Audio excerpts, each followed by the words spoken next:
Hello friends, बरायबाय Bodo Job Info official YouTube channel big update APsC mains नि result होबाय दा बेनि सायाव नायगोन roll numbers को नायगोन बेनिफ्राय viva test नि बागै date ओंखारखाबाय and बेनिफ्राय Assam police नि admit issue जाथारसिगोन AVUB constable driver नोंथांमोननि APR बेनिफ्राय नोंथांमोननि Commando लेभेलाव so लोगोफोर जाय नोंथांमोना Bodo Job Info YouTube channel गोदान subscribe खालामनानै जाबाय बेफोरबादि government jobs नि बागै latest update नोंथांमोनाहाय मोननो हासिगोन तो physical test आ जाथारसिगोन दा बेनि सायाव discuss खालामगोन माब्ला admit मोनथावना दा जों थांग्रिनिफ्राय फार्स्टआवनो जों APsC नि official side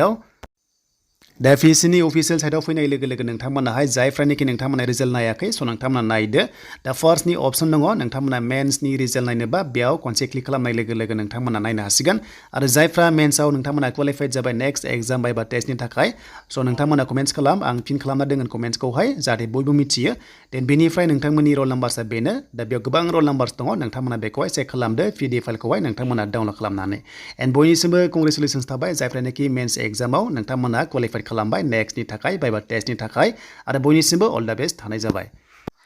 बेनिफ्राय बायबा टेस्टआ नोंथांमोना जासिगोन नभेम्बराव डेट ओंखारथ'वाखै आरो नेक्स्टआव APsC ओंखारबावगोन बेनो जाबाय 2024 नि मार्चआव थ' बेखायनो बयबो नोंथांमोना रेडि जाबानो जाबाय नेक्स्ट एग्जामनि थाखाय दा बे जाबाय APsC नि माखासे डिटेल्स देन बेनिफ्राय जों थांसै आसाम पुलिसनि माखासे डिटेल्स भिडिअ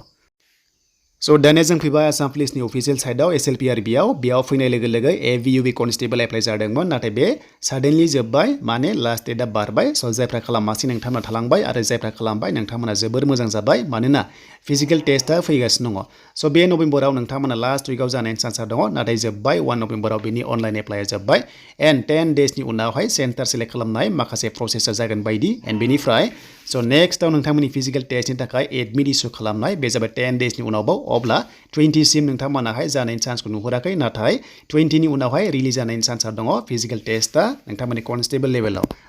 दा बेखायनो लास्ट उइकआव नोंथांमोननि फिजिकेल टेस्टआ जागायनानै डिसेम्बराव जोबहैनो हागौ नोंथांमोना बेबादि मोनगोन आरो लोगोसे नोंथांमोननो जेब्ला अफिसियेल आपडेट फैबावो फिन खनसेबाव इनफरमेसन लाना फैगोन दा बे भिडिअआ जाबाय नोंथांमोननि एडभान्स इनफरमेसन जाहाथे बयबो रेडि जायो AVUB कनस्टेबलाव नोंथांमोना फिजिकेल टेस्ट होनो नाथाय SI लेभेलाव नोंथांमोना एग्जामसो होग्रोनांगोन आरो बे एग्जामा कम्बाइन एग्जाम जागोन दा बेखायनो SI नि एग्जामाबो नोंथांमोना लास्ट उइक नभेम्बराव मोननो हागौ आरो लोगोसे आपडेट फैगोन SI नि बागै मानोना एग्जामा थाबैनो जागोन होनना खोनादों जेरावनोखि APsC UPsC खनसेनो कम्बाइन एग्जाम जागोन आरो बेयाव पास जाबासो फिजिकेल टेस्टआव नोंथांमोनखौ लांगोन आरो मार्चआव बयनोबो आसाम पुलिसाव साख्रि जागोन दा बेनोमोन आसाम पुलिसनि माखासे रिलेटेड भिडिअ बेनिफ्राय APsC नि रिजाल्टसनि बागै आसा खालाम नोंथांमोना भिडिअखौ मोजां मोनदोंबा लाइक खालामगोन